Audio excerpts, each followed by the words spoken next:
যাদের black magic, জাদু ইত্যাদি কুফরি কালামের সমস্যা আছে, যারা এগুলার শিকার বা এই সমস্যায় জর্জরিত, তাদেরকে আমি বলি যে আপনারা অবশ্যই সূরা ফালাক এবং সূরা নাস প্রত্যেকটা মুসলমানই পারে সাধারণত। তো আপনারা এই সূরাটা খুব বেশি বেশি পড়বেন, দিনে 100বার 1000বার যতবার পড়তে পারেন। যখনই পড়বেন আপনি একটা পানির মধ্যে ফু দিবেন, সে পানিটা পান করবেন, আর তেলের মধ্যে ফু দিয়ে, সেটা অলিভ অয়েল হলে ভালো হয়, কালো জিরার তেলও হতে পারে, কিংবা যদি দুইটা না থাকে তাহলে সরিষার তেলও ওর মধ্যে ফু দিয়ে আপনারা মাথায়, বুকে, শরীরের বিভিন্ন অংশে ব্যবহার করতে পারেন। এবং পরা পানিটা আপনার বিছানায়, কাপড় চোপড়, ঘরের, অফিস, দোকান, যেখানে সমস্যা মনে হয় সব জায়গায় আপনারা স্প্রে করে দিবেন। তো বেশি বেশি আমলটা করা উচিত।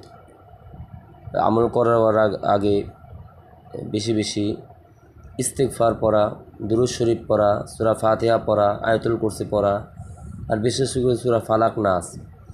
আল্লাহ রাসূল সাল্লাল্লাহু আলাইহি ওয়াসাল্লামকেও জাদু করা হয়েছিল। আল্লাহ রাসূল সাল্লাল্লাহু আলাইহি ওয়াসাল্লামও অসুস্থ ছিলেন, খুব বেশি অসুস্থ ছিলেন, বিছানায় অনেক কাতরে ছিলেন আর কি। তারপরে এই সূরাটা নাজিল হয়েছে। সুতরাং এই সূরার প্রেক্ষাপটেই হচ্ছে যে এটা জাদু নষ্টের সূরা।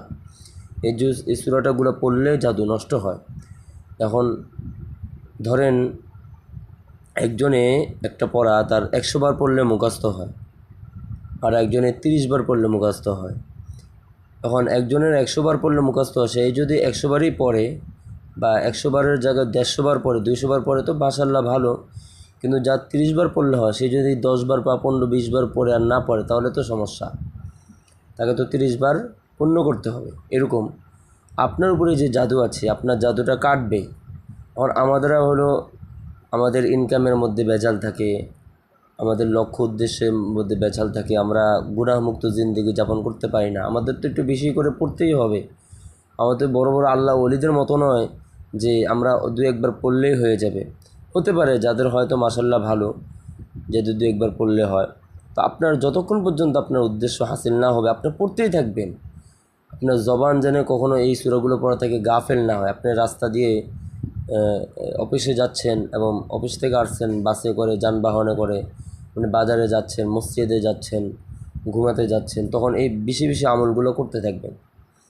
আমলগুলো করে হাতের মধ্যে ফু দিবেন, হাত থুতের মধ্যে স্প্রে করে, তবে ঘাড়ে, মুখে, বুকে, চেহারা এগুলো মাখবেন, শরীর বন্ধ করবেন। এই আমলগুলো বেশি করবেন, বিশেষ করে ফজরের পর, সন্ধ্যার পর, এবং বিশেষ করে ঘুমিয়ে আগে প্রায় আধা ঘন্টা 1 ঘন্টা আমল করার চেষ্টা করবেন। চোখ বন্ধ করে সূরাগুলো শুনবেন, বিশেষ করে সূরা বাকারা পড়বেন এবং শুনবেন, তো ইনশাআল্লাহ অনেক বেশি ফায়দা হবে। তো আল্লাহ তাআলা আমাদেরকে বেশি বেশি আমল করার তৌফিক দান করুক, এবং কোরআনের চিকিৎসা গ্রহণ করে আমাদের জিন্দেগিকে সাজানো এবং রোগ মুক্তির জন্য আমরা যেন এই কোরআনের চিকিৎসা গ্রহণ করতে পারি, আল্লাহ সেই তৌফিক দান করুক। আমিন।